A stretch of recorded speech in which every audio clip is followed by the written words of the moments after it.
Bismillahirrahmanirrahim. Assalamualaikum warahmatullahi wabarakatuh.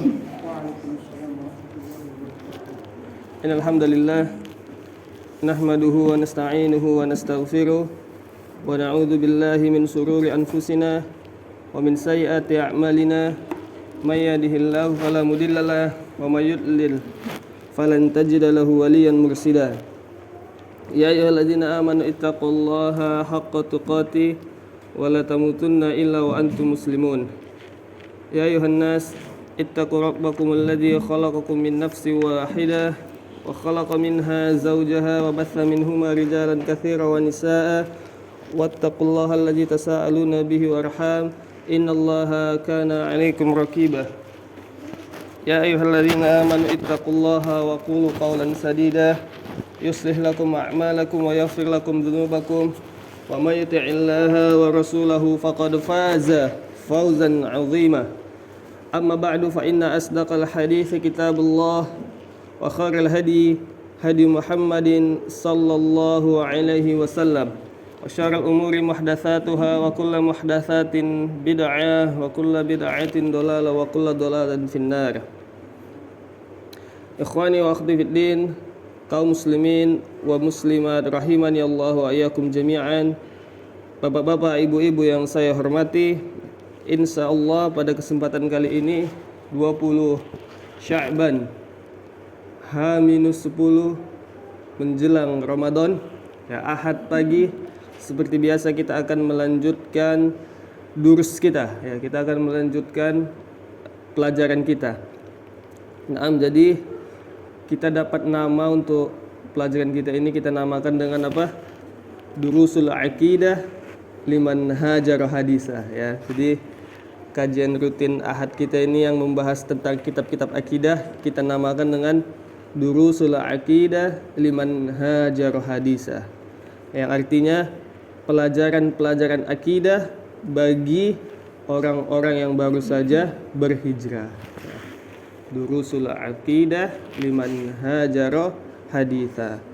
Nah, alhamdulillah kita telah menyelesaikan satu kitab, yaitu kitab Al-Qawaid Al-Arba'. Suatu kitab yang menjelaskan tentang kaidah-kaidah kesyirikan. Kitab yang masih bertemakan tentang akidah. Nah, maka insyaallah ikhwani wa akhwati fid din, kaum muslimin wa muslimat rahimani Allah wa iyyakum jami'an, bapak-bapak, ibu-ibu yang saya hormati, kita akan masuk ke kitab yang kedua di program kita ini, yaitu sebuah kitab yang berjudul Usulus Sunnah ya. Sebuah kitab yang berjudul Usulus Sunnah, pondasi-pondasi sunnah ya. Apakah sunnah dikerjakan berpahala, ditinggalkan tidak mengapa? Nah, bukan ya, maksud sunnah di sini adalah akidah, pondasi-pondasi akidah. Naam. Ya, langsung saja. Siapa yang mau baca? Atau Bang Jai? Ya, Bang Jai sekali ya. Kemarin kan kitab pertama Abu Alif. Bergantian insyaallah. Udah ada itunya, PDF-nya ya. Ana share ya di grup ya. Tafadhol. Afwan, sebelumnya dengan Bang apa? Abu Farawila Ustaz. Abu Farawila. Taufik, Abu Farawila. Abu Farawila Taufik. Di mana domisili? Sini, di Pasar 5. Oh, Pasar 5 sini. Oh. Nah. Ya, kita saya Fadil. Ya. Dari Haddatsana Bishr bin Musa. Ada dapat? Dari depan ini, Ustaz. Dari pertama ini. Enggak, sini, Kak. Nah. Nih.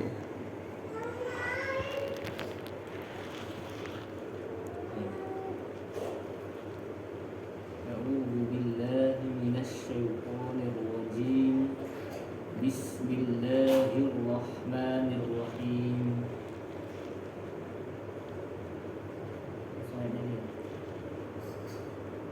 as-sunnah iddah an minallah zulu biqadri khairihi wa syarrihi wasarri kulfihi hulwihi wa murri wa an ya'lama anna ma akhfahu lam yakun liyukhti'a wa anna ma akhta'ahu lam yakun liyusibah wa anna zalika kullahu qada'u minallahi azza wa jalla. Naam, tas barakallahu fik. Coba dibaca terjemahannya. Prinsip sunnah akidah menurut kami para ahli hadis adalah beriman kepada takdir yang baik maupun yang buruk, yang manis maupun yang pahit, meyakini bahwa apa saja yang ditulis dalam takdir akan menimpahnya, tidak akan meleset darinya, dan apa yang ditulis dan apa yang tertulis dalam takdir meleset darinya, tidak akan menimpahnya. Semua itu merupakan takdir dari Allah Azza wa Jalla. Lanjut. Oh, udah ya. Naam. As-sunnatu indana. Sunnah di sisi kami.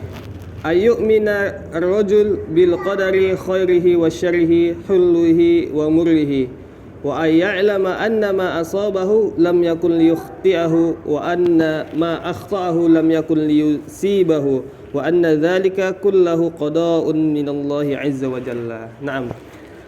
Ini poin pertama dari pembahasan kitab Ushulus Sunnah ini. Naam.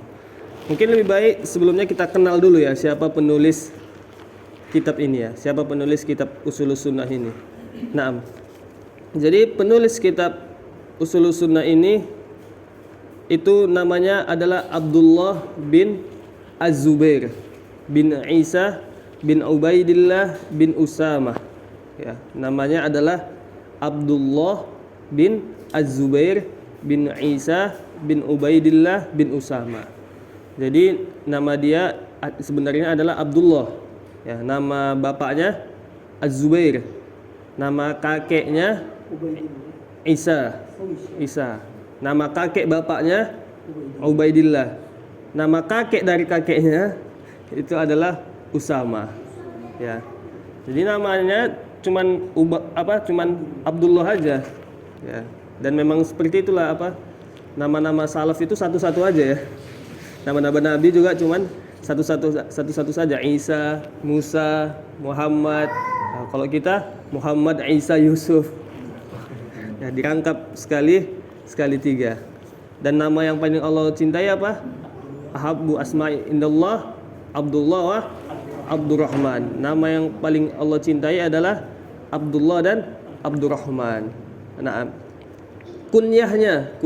Nah, jadi diantara sunnah para ulama juga memakai kunyah ya, dan kunyah ini boleh kita pakai ya, bahkan bukan dari anak kita sendiri pun boleh, bahkan dari binatang pun boleh ya. Contohnya siapa? Abu Hurairah ya. Abu Hurairah itu kan artinya apa? Kucing kecil ya. Maka ini di antara sunnah ya. Sunnahnya apa? Kunyahnya apa? Kunyah penulis ini yaitu Abu Bakar ya. Kunyah penulis ini Abu Bakar. Jadi Abu Bakar itu kunyahnya, kemudian Abdullah bin Az-Zubair ya. Abdullah bin Az-Zubair.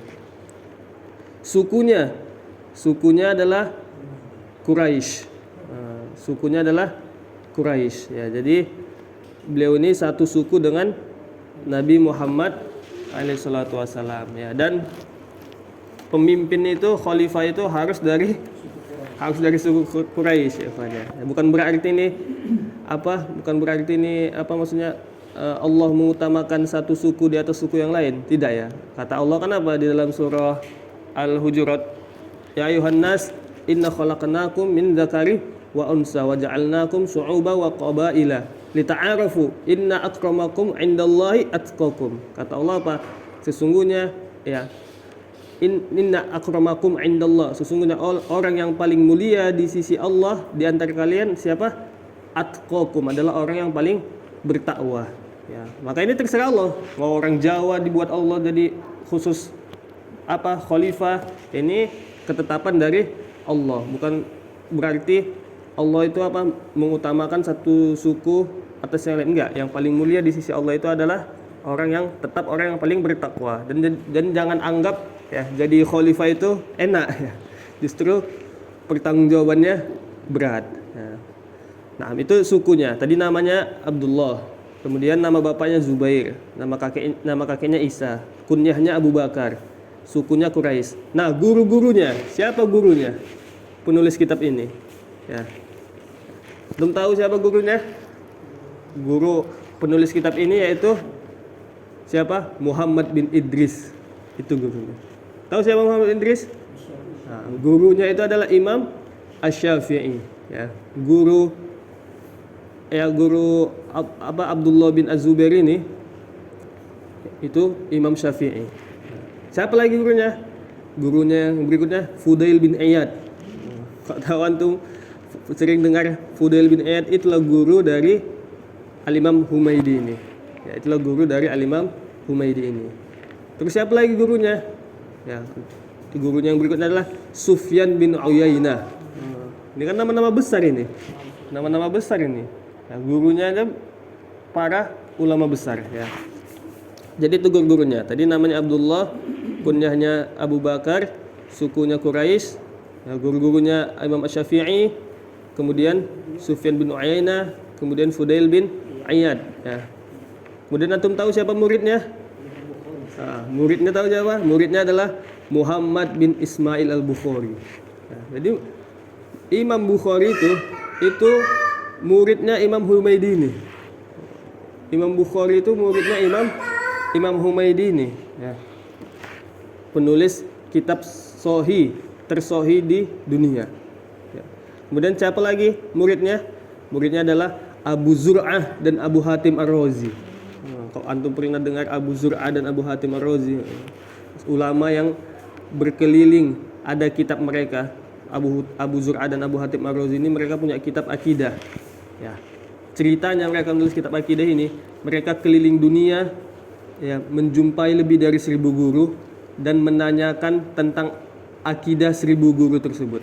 Dan semua 1000 guru itu mengucapkan akidah yang sama, poin-poin akidahnya sama. Nah, jadi maksudnya apa? Menunjukkan bahwa akidah itu ya kawan, itu sama, tetap ya. Dimanapun kita berada, kan kata salaf apa? Antumul jamaah walau kunta wahdak. Kalian itulah yang jamaah walaupun kalian satu orang ya. Maka maksudnya apa?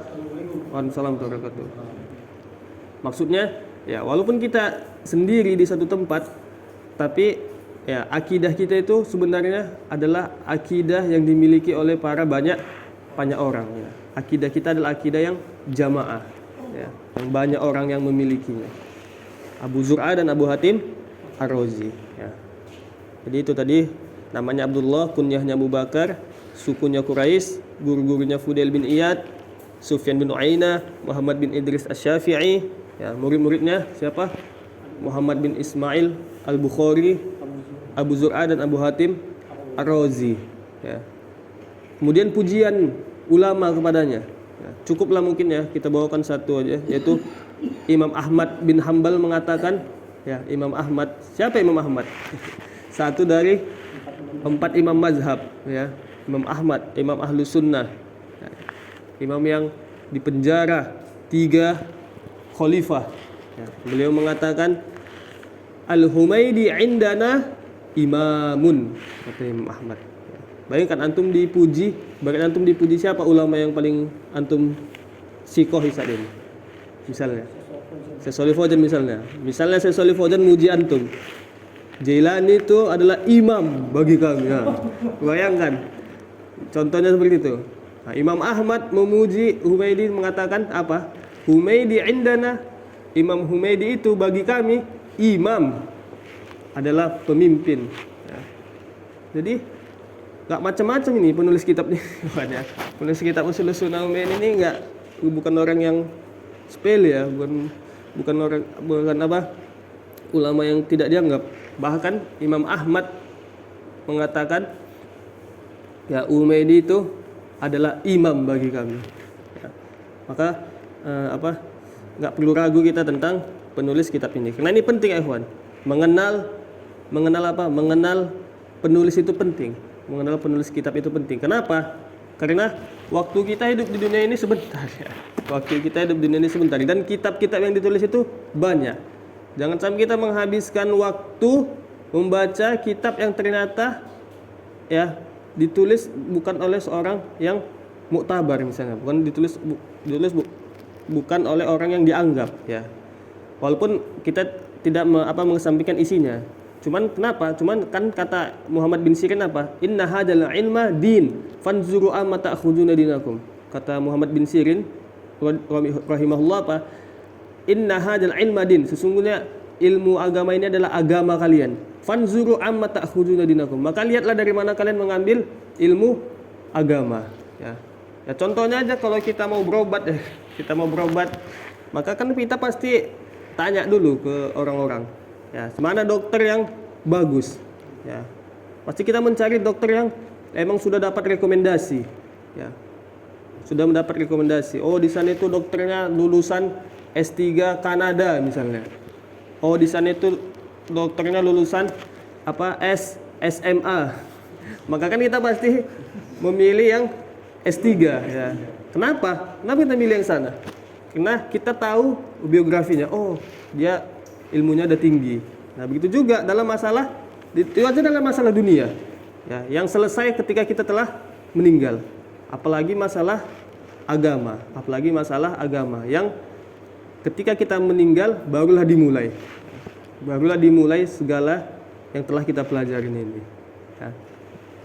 Makam. Jadi itu dia biografi penulis kitab Al-Humaidi ini ya. Biografi penulis kitab Ushulus Sunnah ya. Naam. Kemudian kita lanjutkan.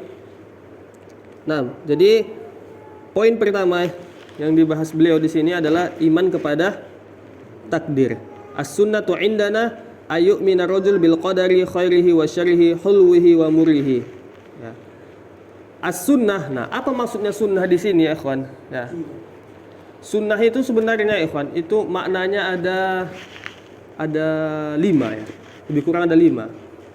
Ya. Pertama sunnah itu maknanya, ini pembahasan kita yang pertama lah ini. Ini pembahasan kita yang pertama. Ya, 5 makna sunnah. Ini pembahasan kita yang pertama. 5 makna sunnah. Ya.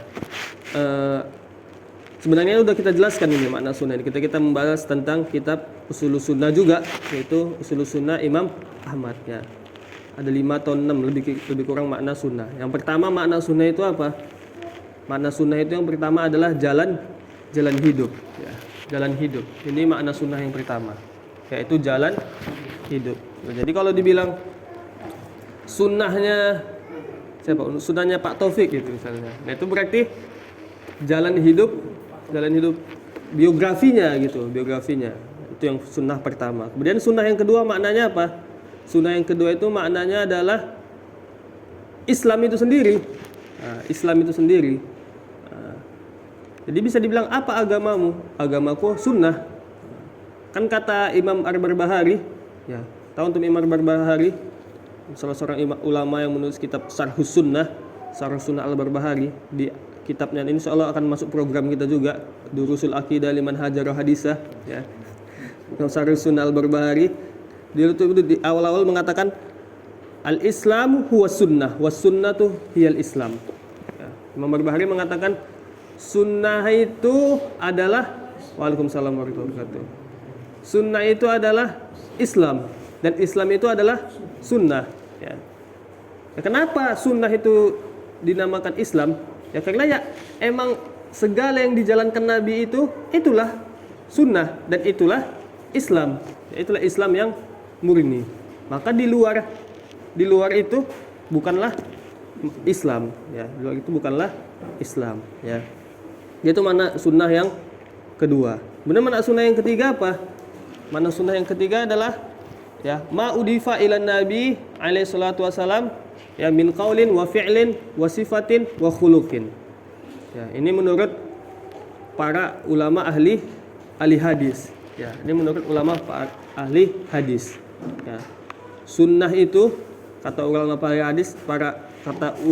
para ahli hadis adalah segala yang disandarkan kepada Nabi Muhammad SAW ya dari perkataan maupun perbuatan ya maupun sifat ya maupun akhlak beliau ya. Waalaikumsalam warahmatullahi wabarakatuh. Baik perkataan, perbuatan ya sifat maupun akhlak ya. Jadi itu dinamakan sebagai sunnah ya, itu dinamakan sebagai sunnah.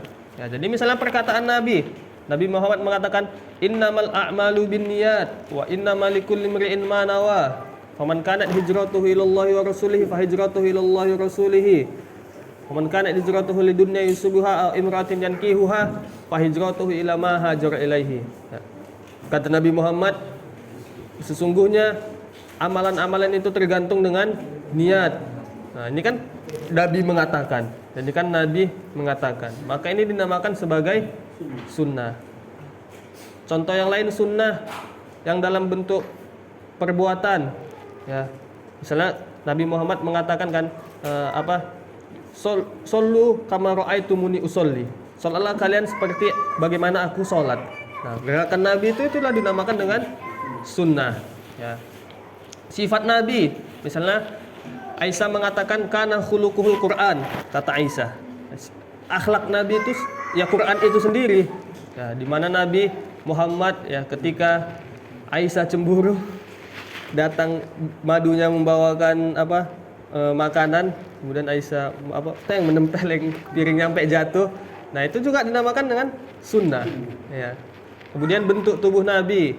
Katanya Nabi rambutnya belah tengah, kemudian rambutnya sekuping, kemudian ada tanda kayak apel di pundaknya. Nah, itu sunnah.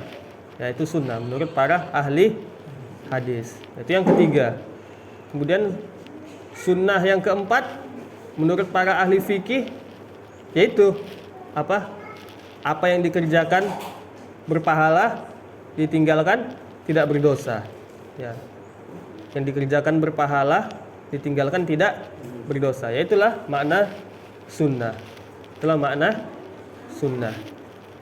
Ya, contohnya apa? Contohnya puasa Senin Kamis, ya, sholat rawatib, ya, apalagi yang dikerjakan berpahala ditinggalkan tidak mengapa.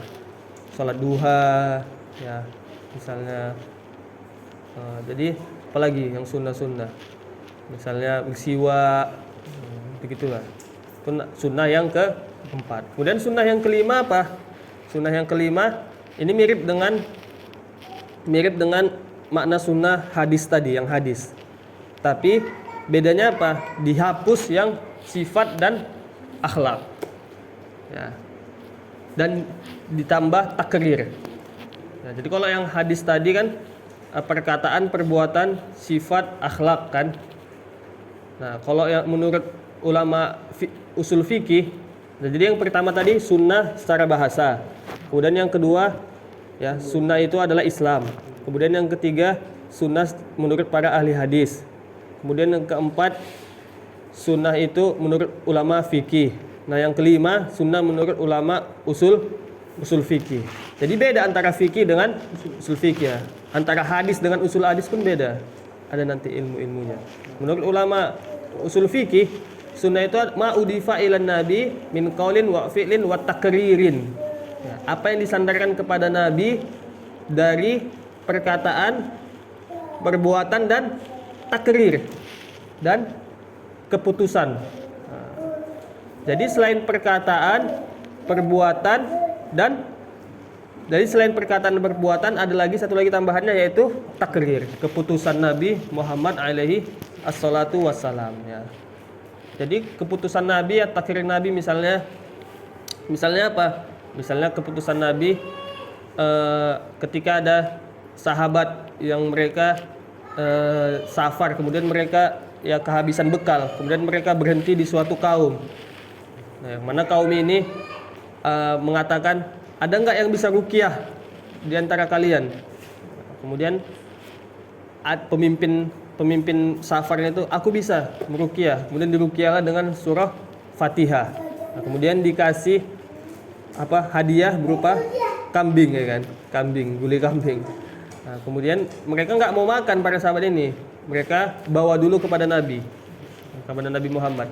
Nabi, boleh nggak kami makan ini? Kami meruqyah orang, terus kami dikasih upah dengan kambing. Boleh nggak kami makan? Kemudian Nabi Muhammad mengatakan, ya,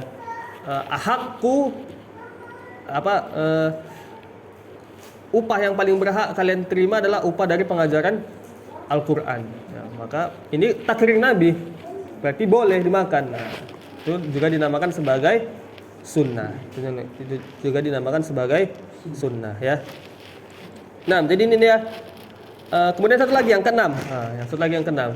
Sunnah maknanya akidah. Nah, inilah dia yang keenam. Sunnah maknanya akidah. Ya. Contohnya apa? Contohnya kitab ini, kitab Ushulus Sunnah ini. Usul itu artinya apa? Itu kan dari kata jamak dari aslun, pondasi. Pondasi sunnah. Nah, apakah ini maksud di sini pondasi sunnah di sini maksudnya jika dikerjakan berpahala dan ditinggalkan tidak mengapa? Apakah maksudnya sunnah di sini dengan makna itu? Tidak, ya. Tapi maksud sunnah di sini apa? Maksud sunnah di sini itu adalah akidah. Ya, maksud sunnah di sini itu adalah akidah. Contohnya, jadi pondasi akidah. Jadi yang dijelaskan di dalam Syekh di dalam kitab ini itu adalah prinsip-prinsip akidah Ahlussunnah wal Jamaah. Ya, prinsip-prinsip akidah Ahlussunnah wal Jamaah, ya. Contohnya yang lain misalnya kitab Ushulus Sunnah Imam Ahmad. Nah, itu kan juga pakai kata-kata sunnah. Itu maksudnya apa? Maksudnya adalah pondasi akidah, ya. Begitu juga Syarhus Sunnah karya Imam Al-Barbahari, penjelasan sunnah. Apakah maksudnya sunnah di situ adalah dikerjakan berpahala dan ditinggalkan tidak mengapa? Bukan. Maksudnya di situ adalah sunnah bermakna akidah. Contohnya Syarhus Sunnah Muzani. Banyak kitab-kitab ulama yang menggunakan kata sunnah, ya. Dakwah sunnah, biker sunnah, laundry sunnah, pun ada masalah laundry sunnah, ya. Rumah makan sunnah. Nah, jadi itu pembahasan kita yang pertama. Yaitu definisi makna sunnah. Nah, kemudian kita lanjut. Kemudian saya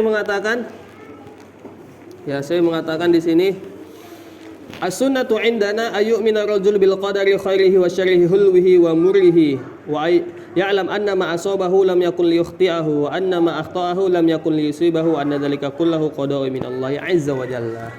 Ya, jadi kata saya di sini prinsip akidah bagi kami, ya. Dan Syekh ini itu wafat tahun 219 Hijriah. Ya. 219 Hijriah. Sekarang berapa Hijriah? Sekarang adalah 1444 Hijriah. Kurangkanlah 1444 dikurang 219. Berapa Bang J? 1400 dikurang 12 1200.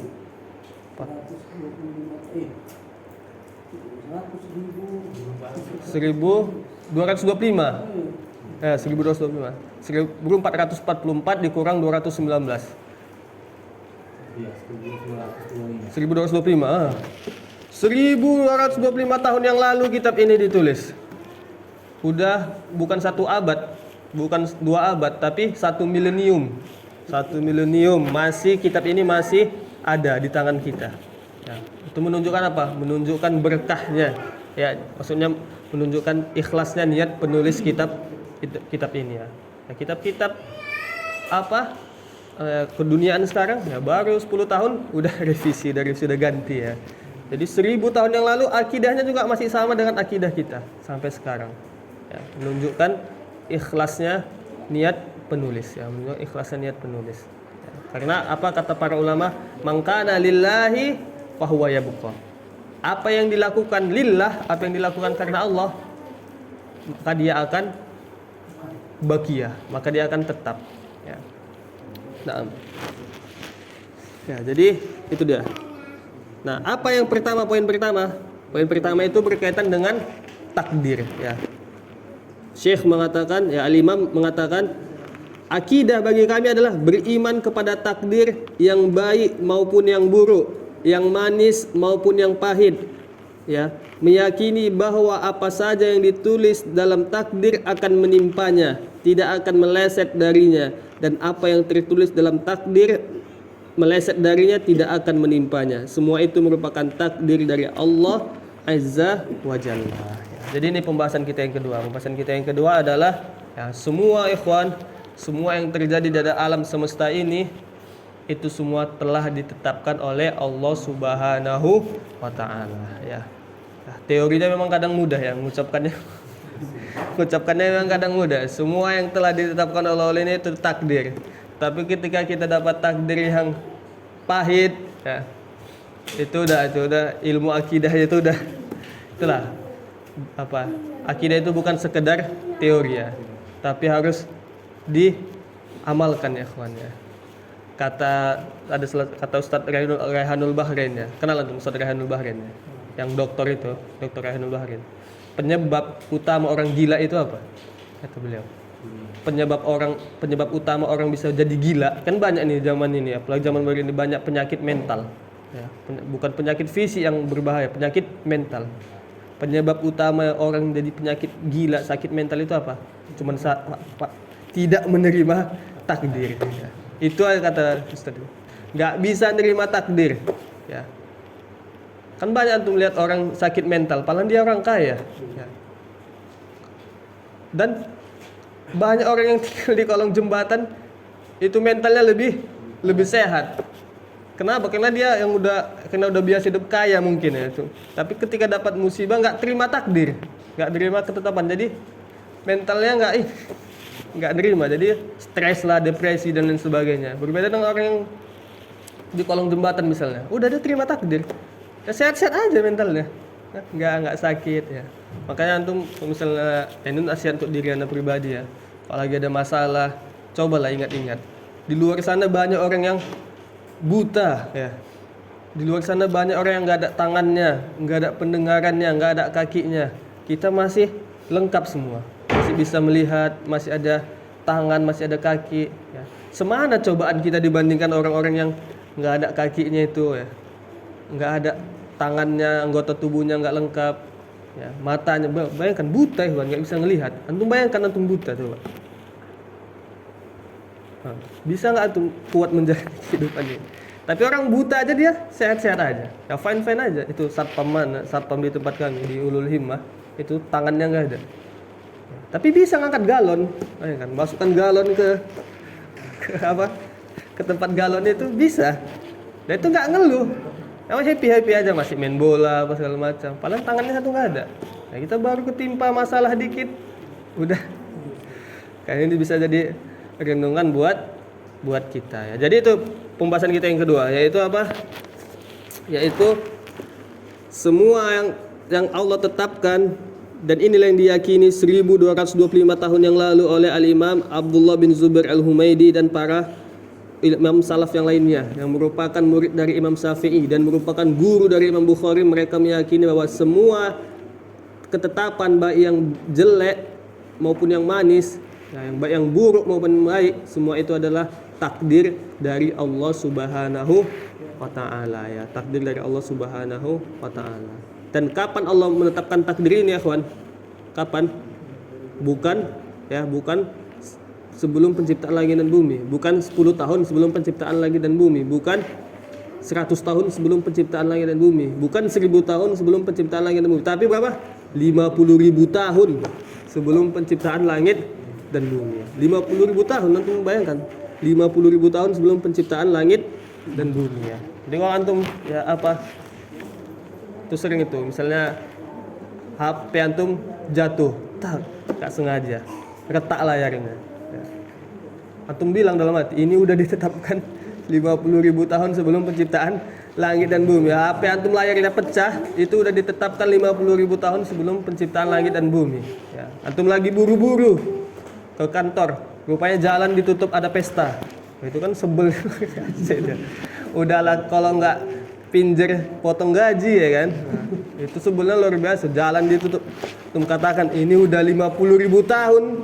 Bukan 50.000 tahun sebelum antum lahir, 50.000 tahun sebelum penciptaan langit dan bumi itu sudah ditulis oleh Allah. Ya, dan itu semua ada hikmahnya, Iwan. Itu semua ada hikmahnya. Ya, itu diriwayatkan oleh siapa? Diriwayatkan oleh Al-Imam Muslim bin Hajjaj An-Naisaburi. Kapan Imam Muslim wafat? Tahun 261 Hijriah. Ya. Diriwayatkan oleh Imam Muslim. Maka kalau diriwayatkan oleh Imam Muslim, perlu kita tanyakan lagi kesahihannya. Ya, kenapa? Karena Sahih Bukhari dan Sahih Muslim itu telah disepakati kesahihannya. Enggak perlu lagi antum tanya, siapa yang mensahihkan hadis Imam Muslim? Perlu antum tanya lagi. Nanti antum diketawain orang ya.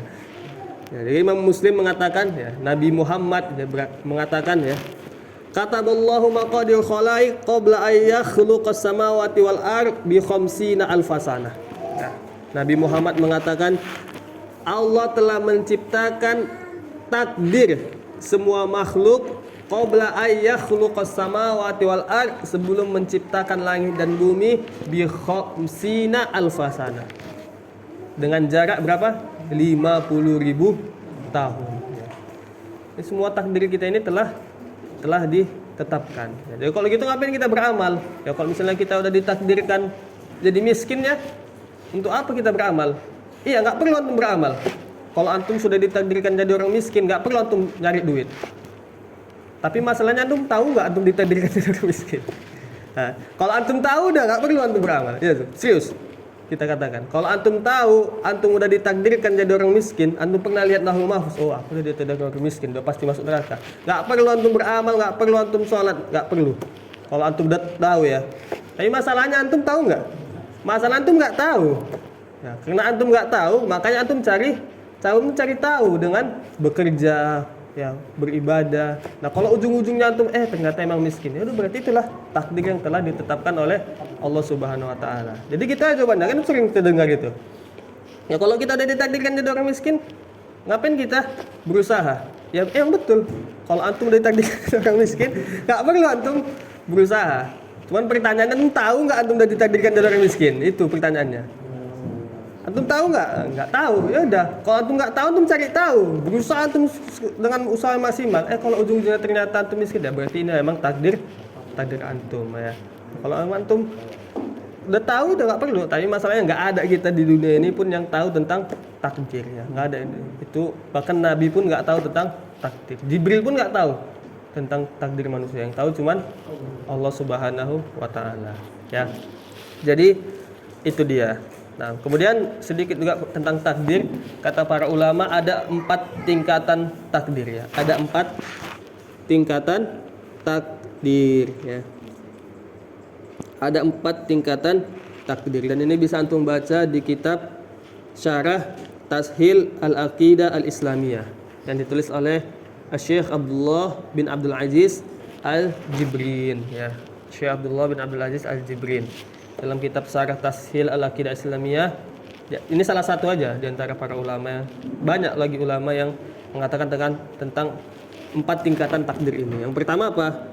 Yang pertama adalah al-ilmu. Yang pertama adalah al-ilmu. Yang pertama adalah ilmu, yaitu ilmu. Kemudian yang kedua adalah kitabah. Yang kedua adalah kitabah, yaitu penulisan. Ya, penulisan. Kemudian yang ketiga adalah masyiah. Yang ketiga adalah kehendak. Ya, yang ketiga adalah kehendak. Kemudian yang keempat adalah al-khalqu. Yang keempat adalah penciptaan. Ya, jadi itu dia 4 tingkatan takdir kata para ulama. Ya, di antaranya Syekh Abdullah bin Abdul Aziz Al-Jibrin. Yang pertama adalah al-ilmu. Itu meyakini bahwa Allah memiliki ilmu tentang semua yang akan terjadi, ya, dan yang telah terjadi, ya, dan yang akan terjadi Allah mengetahui. Kemudian yang telah terjadi Allah juga mengetahui, ya. Kemudian Allah juga mengetahui sesuatu yang tidak akan terjadi. Jika seandainya terjadi, bagaimana terjadinya? Nah, bayangkan, Allah mengetahui sesuatu yang telah terjadi. Kemudian Allah mengetahui sesuatu yang akan terjadi. Kemudian Allah mengetahui sesuatu yang tidak akan terjadi. Dan jika sesuatu itu terjadi, bagaimana terjadinya pun Allah tahu. Ya, itulah tingkatan pertama, yaitu ilmu. Allah meyakini bahwa kita meyakini bahwa Allah mengetahui yang telah terjadi, yang akan terjadi, dan yang tidak akan terjadi. Dan jika itu terjadi, bagaimana terjadinya? Ya. Kemudian yang kedua apa? Yang kedua adalah kitabah, penulisan. Yaitu Allah menulis semua takdir di mana? Di Lauhul Mahfuz, Ya, di Lauhul Mahfuz. Itu yang kedua. Kemudian yang ketiga, masyiah. Kemudian yang ketiga adalah masyiah, ya, yaitu apa? Yaitu kehendak. Nah, kehendak. Yaitu antum meyakini bahwa semua ini yang terjadi dalam ini itu tahta masyiatillah. Itu semua berada di bawah kehendak Allah, baik yang jelek maupun yang buruk, ya. Fir'aun kafir itu kehendak Allah atau tidak? Itu kehendak Allah, ya. Apalagi Al-Quran dibakar, itu kehendak Allah atau tidak? Ya, itu kehendak Allah atau tidak? Itu kehendak Allah. Kemudian apa lagi? Ya, apalagi yang baik-baik, yang jelek-jelek misalnya. Nabi Muhammad dihina misalnya, itu kehendak Allah atau tidak? Kehendak Allah. Tapi ingat, yang perlu kita ingat, ya, bahwa segala ini kejadian yang jelek itu tidak bisa kita nisbatkan kepada Allah. Tidak boleh kita menisbatkan sesuatu yang jelek kepada Allah. Tapi jadi bagaimana pemahaman yang benarnya? Bahwa segala takdir yang jelek, segala takdir yang pahit itu untuk hikmah yang lebih besar. Ya. Kan kata Allah, zuharul fasada fil ardi wal bar bima kasabat aydin nas wa ya'fu an katsir. Ya, telah tampak kerusakan di langit dan di bumi karena perbuatan tangan manusia. Kemudian kan di akhirnya kan dikatakan agar mereka kembali kepada Allah. Di dalam Al-Quran Allah Ta'ala mengatakan dinampakkan kerusakan di langit dan di bumi. Nah, ini kerusakan di langit dan bumi ini takdir baik atau jelek? Takdir baik atau jelek? Takdir jelek. Tapi apa hikmahnya? Agar manusia itu kembali kepada Allah. Agar manusia kembali kepada Allah. Jadi itu dia, ya ikhwan. Mana tadi kita? Yaitu ada 4 tingkatan takdir. Yang pertama, yang satu lagi, yang keempat adalah al-khalqu, penciptaan. Allah menciptakan ya segala yang telah ditulisnya. Ya, menghendaki segala yang telah menciptakan, menjalankan segala yang telah ditakdirkannya. Ya, menjalankan segala yang ditakdirkannya. Yang pertama tadi adalah al-ilmu, kemudian yang kedua adalah al-kitabah, kemudian yang ketiga adalah al-masyiah, kemudian yang keempat adalah al-khalqu, ya, kemudian yang keempat adalah al-khalqu. Nah, kemudian yang tadi kita jelaskan bahwa ya, walaupun takdir kita harus mengimani ada takdir jelek, ada takdir baik, tapi ingat segala ketentuan Allah yang jelek itu pasti ada hikmah yang besar di belakangnya. Ya, iblis contohnya. Iblis itu baik atau buruk? Ada setan yang goda antum, ya. Setan dari kalangan manusia juga, di bulan puasa pun ada dia, ya. Walaupun setan dari kalangan jin dibelenggu, tapi ada setan dari kalangan manusia, ya. Itu semua takdir baik atau buruk? Ketentuan yang baik atau buruk? Semua ketentuan yang buruk. Tapi apa hikmahnya? Ya, kalau nggak ada jin, kalau nggak ada iblis, ikhwan, antum nggak ngerasakan nikmatnya beribadah. Ya. Nikmatnya bertaubat itu antum nggak ngerasakan, nikmatnya berhijrah. Ya. Kita ini kan orang-orang yang penuh dosa dulu. Kemudian kita bertaubat. Kalau nggak ada iblis, kalau nggak ada yang menggoda kita dulu, nggak tahu kita ternyata hinanya kehidupan kita yang dulu, hinanya dosa-dosa itu, ya. Hinanya maksiat-maksiat itu. Makanya pasti ada hikmah yang lebih besar. Ya, kata Syekh Utsaimin apa? Kata Syekh Utsaimin, arafa man arafaha wa jahila man jahilaha. Kata Syekh Utsaimin, tahu tentang Syekh Utsaimin kan? Muhammad bin Shalih Al-Utsaimin, penulis siapa? Hilyah Thalibul Ilmi, penulis kitab Syarh Mumti, ulama yang meninggal 1421 Hijriah. Beliau mengatakan, arafa man arafaha jahila man jahilaha. Yang mengetahui hikmahnya itu arafa man arafa. Maksudnya apa? Ya, arafa man arafaha, mengetahuilah yang mengetahui hikmah tersebut, dan jahillah orang yang tidak mengetahui hikmah tersebut. Maka itu yang perlu kita camkan, bahwa walaupun ada qada'ullahu, ada ketentuan Allah yang jelek, ada ketentuan Allah yang baik, tapi ingat, yang jelek itu tidak boleh kita nisbatkan kepada Allah. Kenapa? Karena pasti ada hikmah yang lebih besar di belakang kejelekan tersebut. Bahkan Nabi Muhammad kan mengatakan apa dalam sebuah hadis? Wasyarru laisa ilaik, kata Nabi Muhammad. Kata Nabi Muhammad, asyarru laisa ilaik. Asyar apa syar? Keburukan. Laisa ilaik ya Allah. Tidaklah disandarkan kepadamu ya Allah. Jadi nggak boleh kita menyandarkan keburukan kepada Allah. Tapi kalau untuk makhluk boleh ya. Makhluk itu emang ada kadang makhluk yang dominannya buruk. Ya, ada makhluk yang emang dominannya buruk. Ada makhluk yang dominannya baik. Contohnya malaikat, dominannya baik. Buruk contohnya ya iblis. Tapi adapun yang mentakdirkan, siapa yang mentakdirkan? Allah Subhanahu wa taala. Tidak boleh kita katakan keburukan disandarkan kepada Allah, ya.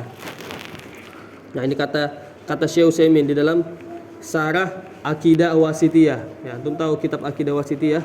Itu kitab yang ditulis oleh Imam Ahmad bin Abdul Halim Ibnu Taimiyah. Ya. Itu tentang ini juga insya Allah akan masuk dalam program kita, ya. Durusul Aqidah liman hajar hadisah, ya. Kitab Al-Aqidah Al-Wasithiyah, sebuah kitab yang juga menjelaskan tentang prinsip-prinsip akidah Ahlussunnah wal Jamaah. Kemudian kitab ini disarah oleh Syekh Utsaimin. Ya, beliau mengatakan wa qauluhu khairuhu wa syarruhu amma wasafahul qadar bil khair fal amru fihi zahir wa amma wasafahul qadar bil syarr fal murad bihi syarrul maqdur la syarrul qadar alladhi huwa fi'lullah. Kata Syekh Utsaimin, ya. Amma wasaful qadar bil khair, ya. Adapun mensifatkan takdir dengan kebaikan, fal amru fihi zahir. Maka mensifatkan takdir dengan kebaikan ini sudah zahir, sudah pahamlah orang-orang. Wa amma wasafal qadar bis syarr fal murad bihi syarrul maqdur. Adapun ya mensifatkan takdir dengan keburukan, fal murad bihi syarrul maqdur. Maka ini maksud di sini, keburukan di sini adalah keburukan dari siapa? Dari makhluknya. Ya. La syarrul qadar alladhi huwa fi'lullah. Bukanlah keburukan ya alladhi huwa fi'lullah yang merupakan perbuatan Allah. Kata Syekh, fa inna fi'lallah azza wa jalla laisa fihi syarrun, kata Syekh Muhammad bin Shalih Al-Utsaimin. Karena sesungguhnya perbuatan Allah azza wa jalla laisa fihi syarrun, tidak ada padanya keburukan, kata Syekh Muhammad bin Shalih Al-Utsaimin. Kullu af'alihi khairun wa hikmah. Setiap perbuatan Allah khair wa hikmah. Setiap perbuatan Allah itu baik dan penuh dengan hikmah.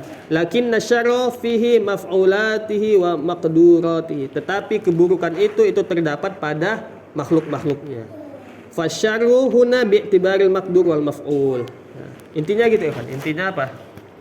Intinya adalah Oke, takdir itu memang ada takdir yang baik dan ada takdir yang buruk. Ada ketentuan yang baik dan ada ketentuan yang buruk. Tapi segala ketentuan yang buruk itu pasti ada hikmah yang besar di belakangnya. Jadi intinya apa? Intinya tidak ada takdir yang buruk, ya. Naam. Allah taala alam bis-shawab. Nah, ini pembahasan kita yang kedua. Naam. Lanjut Bang nih, baca poin berikutnya.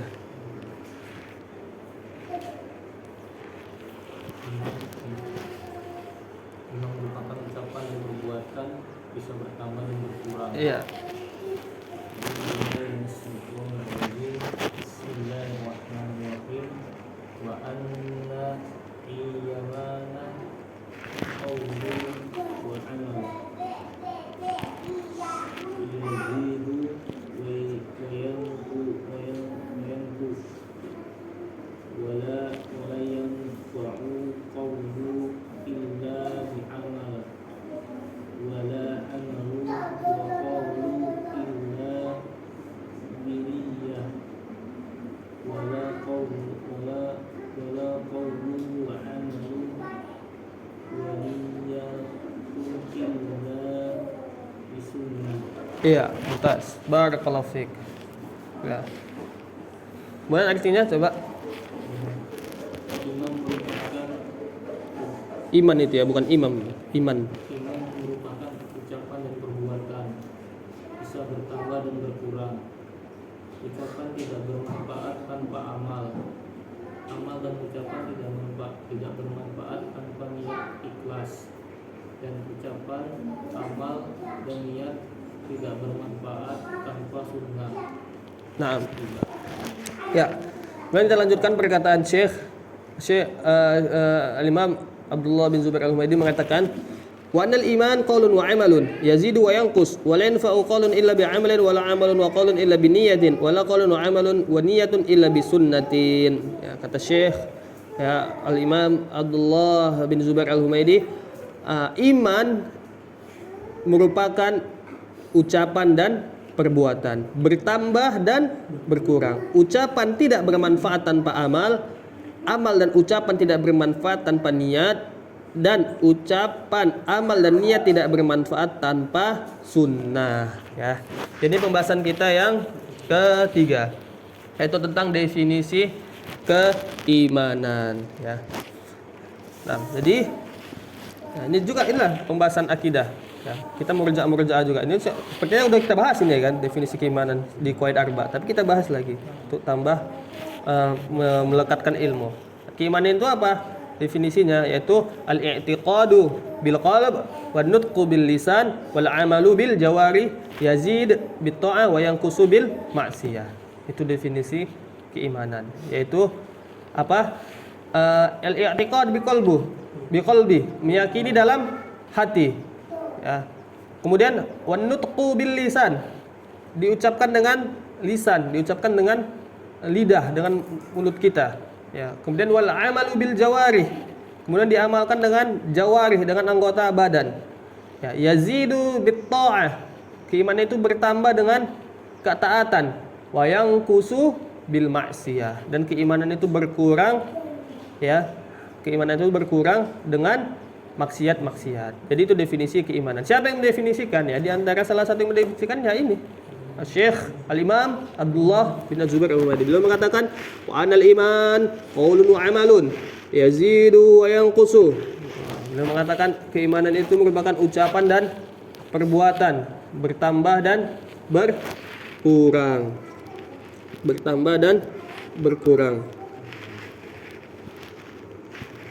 Naam. Tapi seperti yang kita jelaskan di pertemuan sebelumnya, ya, maka ini kan kalau kita perhatikan keimanan itu adalah diyakini dalam hati, kemudian diucapkan dengan lisan, kemudian diamalkan dengan anggota tubuh, kemudian bertambah dengan ketaatan dan berkurang dengan kemaksiatan. Nah, seperti yang kita jelaskan di pertemuan sebelumnya, ketika iman itu diucapkan sendiri, maka itu juga masuk ke dalam definisi Islam, ya.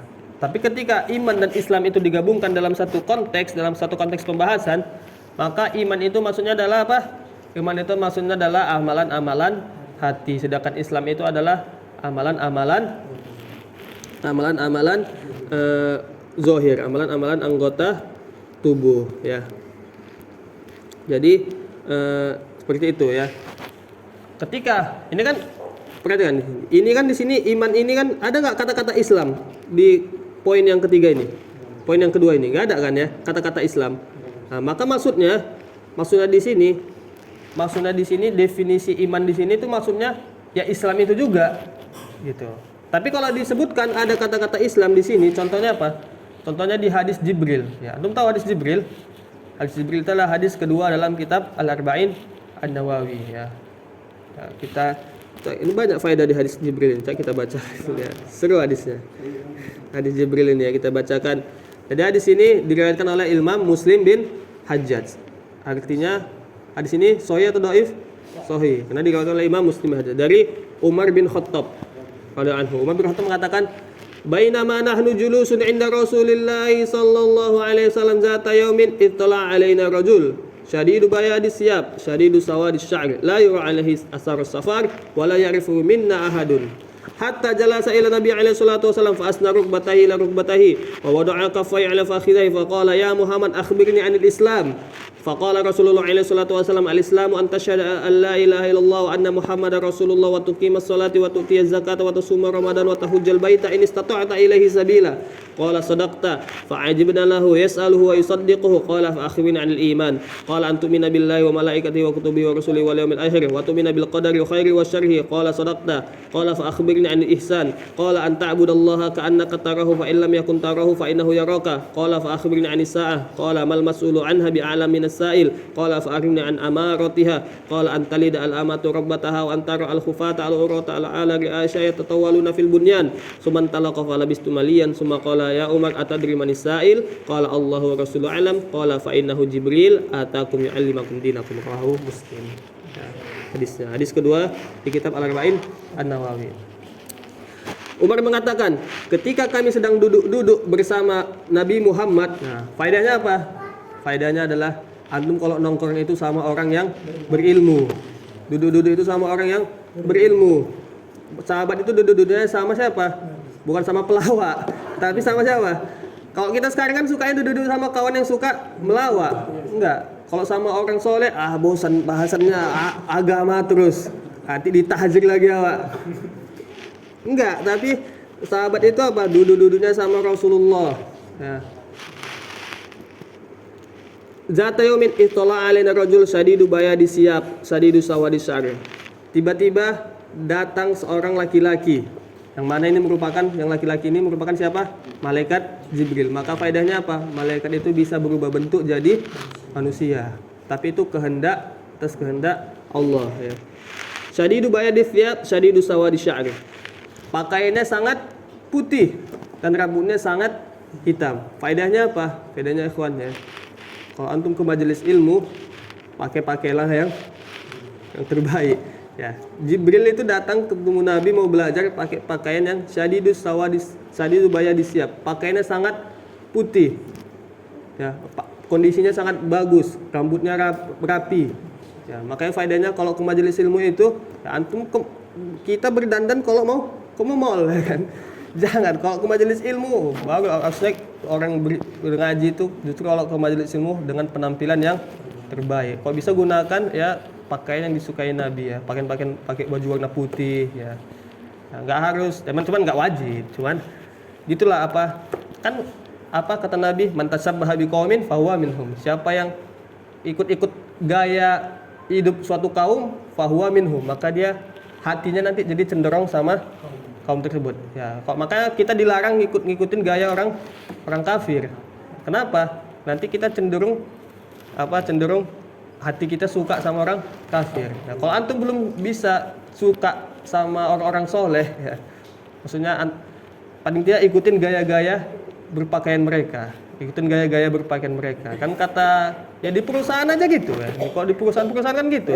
Kita satukan dulu penampilannya, walaupun hati kita masih ada hasad-hasadan sama pegawai, tapi ada namanya pakaian seragam. Nah, fungsinya apa pakaian seragam di perusahaan-perusahaan itu? Ya untuk menyatukan secara penampilan dulu kan. Penampilannya kelihatannya udah satu dulu. Ya walaupun mungkin hatinya ada saling-saling dongkol. Ya, insya Allah makin lama nanti kalau penampilannya udah sama, soalnya nanti hatinya pun jadi sama. Begitu juga kalau gaya-gaya kita diikutin gaya-gaya ulama, ya walaupun hati kita masih ngelama, insyaallah ujung-ujungnya kita bisa jadi kayak ulama ya. Itu faedahnya ya.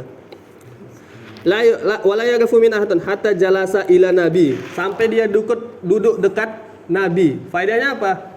Faedahnya kalau antum menuntut ilmu, jangan di ujung masjid, dadar di masjid. Enggak, tapi mendekat ke sumber ilmu, mendekat ke ustadznya. Ya, ini malah, tapi emang enak sih ya, kalau duduk di belakang masjid itu enak gini kan sambil dengerin.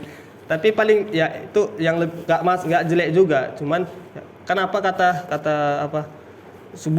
Seburuk-buruknya kondisi antum kok bisa paksakan antum ke majelis ilmu, walaupun antum cuma duduk di belakang pun enggak masalah, di teras pun antum enggak masalah. Ya. Itu kan kata para ustadz kita, nasihat kita. Antum lagi galau lagi apa? Udah paksakan aja diri antum ke majelis ilmu. Walaupun antum enggak dengerin kajian. Kenapa? Karena antum bergabung dengan orang-orang yang baik. Insya Allah dapat rahmat malaikat. Tapi yang lebih baiknya apa? Yang lebih baiknya adalah mendekat ke ustadznya. Ya, itu kan sering kita lihat ya kajian-kajian itu. Maka kelihatan itu kok ada yang udah belajar adab-adab untuk itu biasa jamaahnya mendekat gitu. Kalau yang maksudnya belum paham biasanya di sudut-sudut masjid gitu ya. Faedahnya ini mendekat ke majelis ilmu. Fa asnada rukbatai ila rukbatai wa wada'a kaffayhi fa qala ya Muhammad akhbirni anil Islam. Kemudian apa? Kemudian Jibril bertanya, "Ya Muhammad, kabarkan kepadaku tentang Islam." Kemudian Nabi mengatakan, "Islam itu apa? Anta syahada alla ilaha illallah wa anna Muhammadar Rasulullah wa tuqimas shalah wa tutiyaz zakah wa tasuma Ramadan wa tahujjal baita in istata'ta sabila." Kemudian Nabi mengatakan Islam itu adalah mengucapkan kalimat syahadat, kemudian sholat, membayar zakat, puasa Ramadan, haji. Nah, ini kan semua 5 amalan ini apa? Adalah amalan-amalan yang zohir, adalah amalan-amalan yang tampak. Nah, makanya itu Islam itu kalau digabungkan dengan iman, itu maksudnya adalah amalan-amalan yang tampak. Kemudian sodakta. Nah, kemudian Jibril mengatakan engkau benar. Kata Jibril. Faedahnya apa? Faedahnya kawan. Ya, diantara adab bertanya juga itu kata para ulama kita. Misalnya nih antum di majelis ilmu. Ya, antum tahu nih teman antum nggak tahu tentang riba. Ya. Terus antum pura-pura nanya ke ustadznya. Ustadz, apa itu riba? Padahal antum tahu riba itu apa, antum tahu, antum udah paham.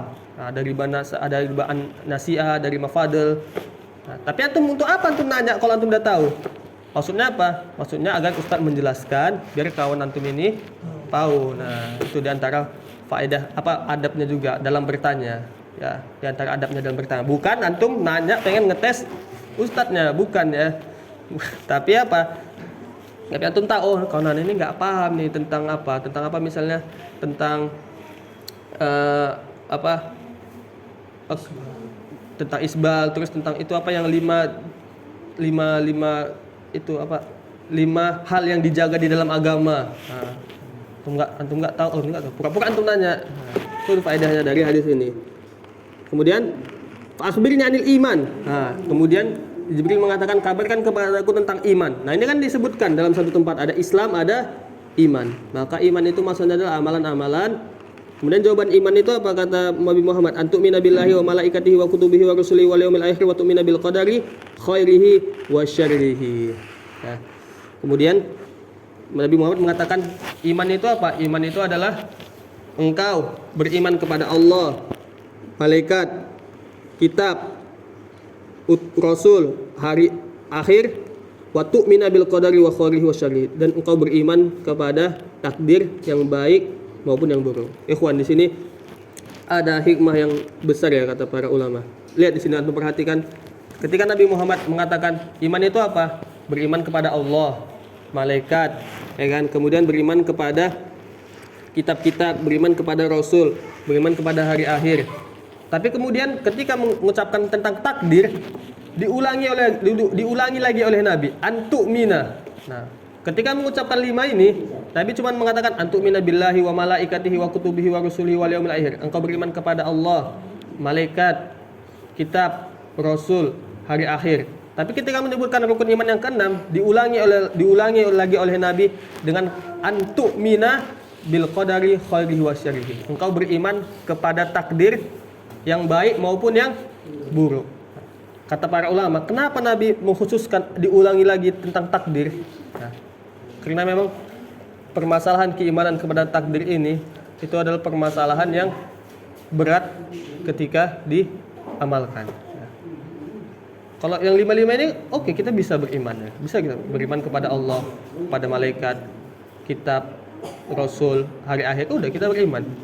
Tapi ketika permasalahan takdir, kita udah beriman nih, semua ketentuan ada dari Allah. Tapi ketika mengamalkannya itu tidak semudah yang diucapkan. Itulah kenapa Nabi mengulangi tentang takdir, mengulangi kalimatnya di tu'mina bil qadari wa khairihi wa syarrihi. Shadaqta.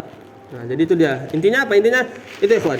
Intinya itu. Apa tadi pembahasan kita yang ketiga, definisi iman itu apa? Al-i'tiqad bil qalb wal al-i'tiqad bil qalb wa nutq bil lisan wal amal bil jawari. Keyakinan dalam hati diucapkan dengan lisan dan diamalkan dengan anggota tubuh. Yazidu bit ta'ah wa yanqusu bil ma'siyah. Iman itu bertambah. Ya, jadi keimanan itu bisa bertambah dengan ketaatan. Jadi semakin antum taat, semakin iman antum kuat. Dan ini bisa kita rasakan ya. Ini bisa kita rasakan. Ketika kita satu tuan tempat, misalnya di pesta gitu, tiba-tiba musik diputar, wah itu udah kayak nggak ngingat akhirat, udah nggak ingat lagi tuh kita. Itu memang terasa ya. Tapi ketika kita di bulan Ramadan, wah itu lagi sholat tahajud, itu benar-benar kayaknya siap lah tuh jihad ke Pakistan. Imannya udah siap, ke Palestina pun siap itu udah. Imannya betul-betul tinggi. Kemudian tadi ya, perbedaan iman dengan Islam. Ya. Nah, itu pembahasan kita yang ketiga. Nah, kita lanjut ya, pembahasan kita yang coba lanjut baca lagi. Ini agak Bang, jadi dia nggak usah kayak baca Quran ya, dia langsung baca aja, ini nggak Quran. Jadi nggak usah kayak baca Quran. Langsung gini, wa tarahumu ala ashabi Muhammadin, gitu aja.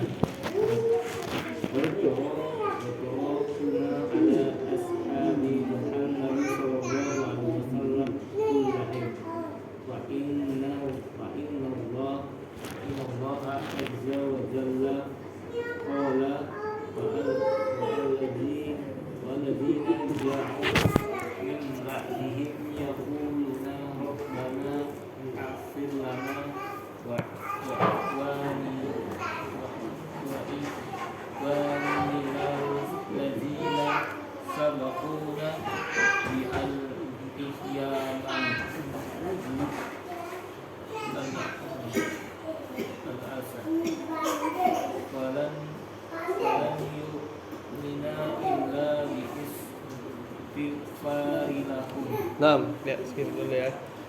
Ternyata udah 1 jam juga ya. Anak rasa nanti takut kelamaan ya kan, mungkin bosan. Kan kita harus paham juga kondisi Madu. Antum masih sanggup? Masih sanggup nggak? Aneh udah nggak sanggup. Udah lah ya, jadi kita cukupkan 2 poin dulu aja lah ya. Cukupkan 2 poin dulu. Nah, sebenarnya bisa aja sih. Tapi kita ada bahasa Arab lagi ya, ada bahasa Arab lagi. Jadi udah 1 jam 8 menit juga. Mungkin insyaallah kita akan bahas poin berikutnya, memuji seluruh sahabat. Jadi kitab ini kan itu paling cuma 8 poin aja. Nanti bisa lihat ini ada 12 ya. 12 poin aja. Dikit ya. Insyaallah kan kalau kita bahas kayak kemarin poin Arba udah selesai, pindah ke kitab yang insyaallah semangat antum kan. Oh, ternyata bisa juga namatkan kitab gitu kan. Ternyata bisa juga namatkan kitab. Selama ini tamat lagi kitab ini ngaji. Ya, makanya sengaja kita pilih kitab-kitab yang ringkas tapi emang muktabar, diakui. Buktinya apa ya? Antum bisa lihat di sini. Kan mensarah kitab ini ada berapa syekh? 1 2 3 4 5 6 7. Ada 7 syekh yang mensarah Ushulus Sunnah ini. Artinya kitab ini dijelaskan oleh para masyayikh di Timur Tengah sana, ya. Dijelaskan oleh Syekh Ibrahim Ar-Ruhaili. Kenal antum Ibrahim Ar-Ruhaili kan? Kemudian dijelaskan oleh Syekh Said Ruslan. Kenal tuh Syekh Said Ruslan kan? Gurunya Ustadz Riyad Badri. Muhammad bin Musa Al-Nasr. Kenal tuh Muhammad bin Musa Al-Nasr. Kita lagi ikut kajiannya online nih setiap hari Senin. Kitab Tauhid. Ya, tapi pakai bahasa Arab kan, Pak. Bahasa Arab ya. Jadi Syekh Ubaid Al-Jabiri. Ini dijelaskan oleh para ulama-ulama kitab Ushulus Sunnah ini. Jadi memang sengaja kita pilihkan emang itu tadi kitab-kitab yang emang muktabar ya, yang diangkat oleh para ulama. Mungkin ini yang bisa disampaikan pada kesempatan kali ini, kita ringkaskan ya. Jadi yang pertama tadi apa? 6 makna sunnah ya. 6 makna sunnah. Kemudian yang kedua tadi apa? Yang kedua tadi adalah segala ketentuan baik yang baik maupun yang buruk itu semua adalah takdir dari Allah Subhanahu wa taala. Semua takdir dari Allah Subhanahu wa taala. Kemudian yang ketiga apa? Yang ketiga tentang keimanannya, bahwa keimanan itu ya diyakini dalam hati, diucapkan dengan lisan, diamalkan dengan anggota tubuh, bertambah dengan ketaatan dan berkurang dengan maksiat. Nah, Allah taala lebih shawab. Ini yang bisa disampaikan. Jika ada yang ingin didiskusikan ya disanggah atau diluruskan, waktu dan tempat kami persilahkan. Ya. Tadi yang Islam itu sendiri, makna sunnah yang Islam itu sendiri itu menurut siapa? Ya, pertanyaan pertama adalah tadi disebutkan Islam itu adalah sunnah dan sunnah itu adalah Islam. Itu siapa yang mengucapkan? Itu yang mengucapkan adalah Al-Imam Al-Barbahari. Al-Imam Al-Barbahari dalam kitabnya Syarhus Sunnah. Maksudnya ini tadi, Mana? makna sunnah yang pertama kan jalan hidup, itu kan menurut bahasa. Nah yang kedua sunnah itu Islam itu sendiri, itu menurut Imam Al-Barbahari tadi atau macam yang ketiga kan menurut Al-Hadis. Iya. Jadi maksudnya gini, sebenarnya itu nggak apa ya, maksudnya bukan nggak penting, maksudnya jadi gini aja, itu kok nggak untuk mudahnya itu dihapus saja. Jadi maksudnya gini, ada 6 definisi sunnah, dah gitu aja, nggak usah menurut bahasa, nggak usah menurut hadis, nggak usah gitu. Jadi itu maksudnya menurut para imam ahli hadis, maksudnya itu biasanya ulama-ulama ahli hadis biasanya mendefinisikan sunnah dengan hal seperti itu aja maksudnya. Kalau ulama fikih biasanya mendefinisikan sunnah dengan hal seperti itu. Kalau ulama bahasa biasanya mendefinisikan sunnah dengan hal seperti itu. Tapi itu sebenarnya nggak dibuat pun itu nggak apa-apa. Cukup gini aja, 6 makna sunnah. Yang pertama, sunnah maknanya jalan hidup. Yang kedua, sunnah maknanya adalah Islam itu sendiri. Yang ketiga, sunnah maknanya adalah apa yang disandarkan kepada Nabi segala. Yang keempat, sunnah maknanya gini-gini. Itu aja cukup. One.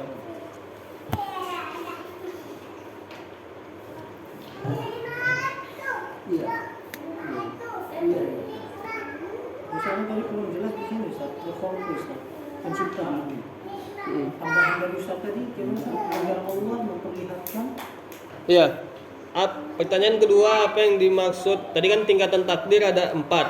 Ada apa? Ada ilmu, kemudian ada kitabah, kemudian masyiah, kemudian ada al-khalqu. Ada ilmu, ada penulisan, ada kehendak, dan ada penciptaan. Nah, maksudnya penciptaan itu maksudnya gimana? Itu maksudnya penciptaan itu tuh maksudnya eksekusinya. Eksekusinya kan pertama al-ilmu. Ilmu itu Allah mengetahui. Nah, kemudian al-kitabah, kemudian Allah tuliskan. Kemudian masyiah, kemudian Allah kehendaki. Nah, kan belum dieksekusi. Nah, eksekusinya itu di al-khalqu, di penciptaan itu. Itu maksudnya. Jadi tingkatannya gitu. Itu kan tingkatan. Pertama Allah mengetahui, kemudian Allah tulis, kemudian Allah kehendaki, kemudian dieksekusi. Al-khalqu, gitu dia. Gimana? Bisa? Berarti agar Allah memperlihatkan apa yang telah Dia takdirkan. Iya. Eksekusinya. Eksekusi.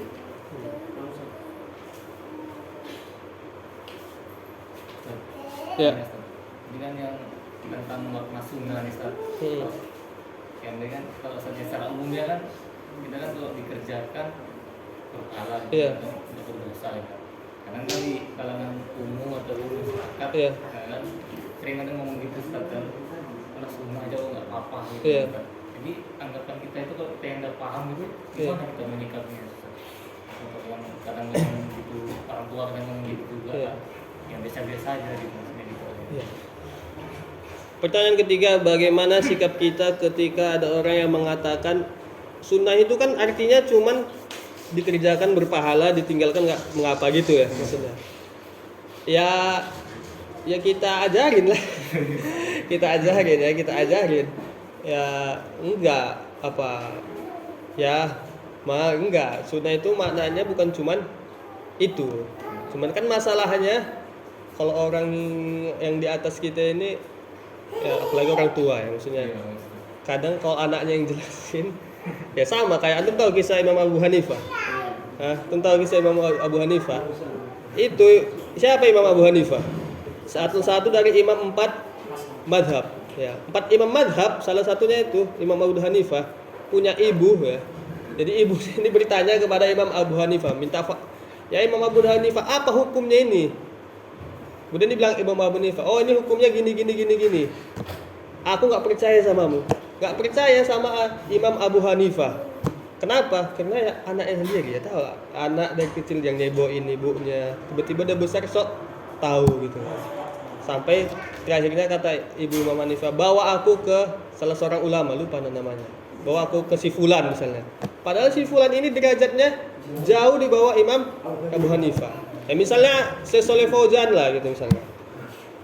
Ibunya Syekh Shalih Fauzan nanya ke Syekh Shalih Fauzan hafizahullah, apa hukumnya isbal? Misalnya, kemudian kata Syekh Shalih Fauzan, enggak, isbal itu haram.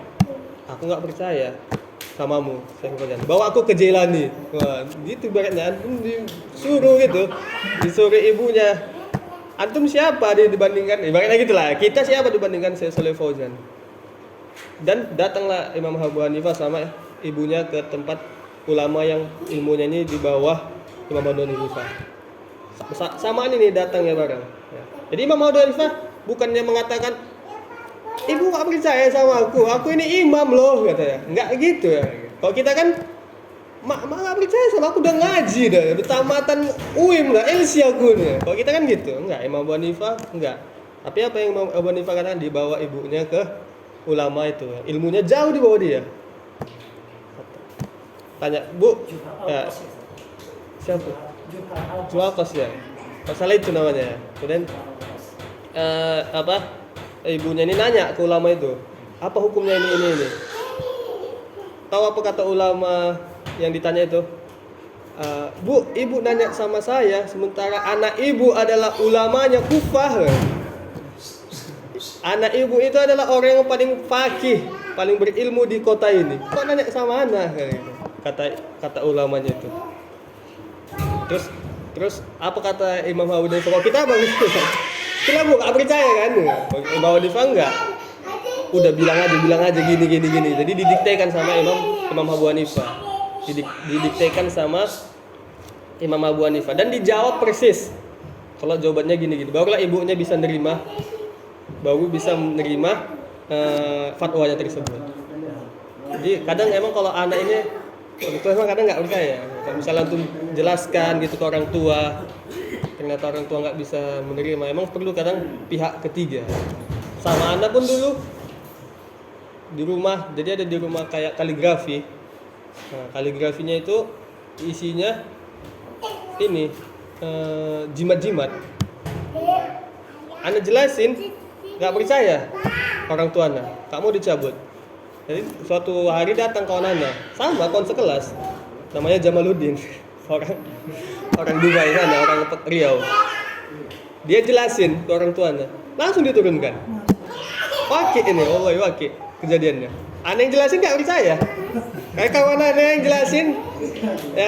jelasin, percaya, langsung dicabut. Kaligrafinya itu diganti dengan surah, walaupun diganti dengan bacaan Quran gitu. Walaupun sebenarnya nggak boleh juga kan, gitu kan. Tapi lebih baik lah daripada jimat-jimat diganti. Diterima. Nah, jadi mungkin sikap kita bagaimana? Ya, sikap kita ya kita jelasin. Kalau misalnya nggak bisa terima, ya apa? Bukan apakah kita menyerah, udah aku jelasin kok. Enggak gitu ya. Karena dakwah itu harus sabar ya. Karena kadang kita sering itu. Yang penting udah aku jelasin ke istriku hukumnya. Dia nggak mau nerima, ya udahlah urusan dia lah dengan Tuhannya. Enggak. Kita tetap harus bersabar mendakwahi istri kita, mendakwahi orang tua kita. Banyak cara dakwah. Kita kasih buku. Ya. Dulu ada tetangga di rumahnya kan, pasangan tinggal di Tanjung Morawa. Itu menghidupkan musik, sampai jam 12 malam. doa pening lah. Karena orang bagus itu. Ya udah, besok paginya tidur di Anda kasih buku Ustaz Yazid, taruh di teras rumahnya kan. Buku Ustaz Yazid hukum musik gitu. Taruh. Udah enggak ada lagi musik habis itu. Iya. Anda taruh aja buku. Tapi nggak tahu dia siapa yang letakkan situ. Tapi Anda taruh aja buku Ustaz Yazid di teras rumahnya kan. Hukum. Nggak tahu lah Allah alam. Mungkin karena itu atau mungkin, tapi semenjak itu udah nggak ada lagi musik. Wallahi nggak ada lagi musik di rumah dia. Nggak ada lagi musik. Udah ada taruh aja buku. Atau antum ya gitulah, banyak metode dakwah. Atau antum ambil HP ibu antum, buka Instagramnya. Kalau misalnya main Instagram kan, dah follow lah Ustadz Khalid, Ustadz Syafiq, Abu Hazim, ya enggak lah ya. Gitu. Kalau misalnya Ustadz siapa antum follow aja. Antum buka YouTube-nya, antum subscribe channel-channelnya. Dia kan nggak tahu. Nanti ketika lagi dibuka Instagram, siapa ini? Lihat-lihat. Atau unfollow yang nggak jelas-jelas antum unfollow. Nanti gitu dulu, pulang ke rumah, pinjam HP, ya, pura-pura mau hotspot. Tahu lah anak kuliah kan nggak ada. Buka Instagramnya ada follow. Banyak, gitulah ya, intinya dijelasin. Allah Ta'ala alam bisawab. Nah ini yang bisa disampaikan. Wal ilmu indallah. Kita tutup dengan doa kafaratul majlis. Subhanakallah wa bihamdika asyhadu an la ilaha illa anta astaghfiruka wa atubu ilaik. Assalamualaikum warahmatullahi wabarakatuh.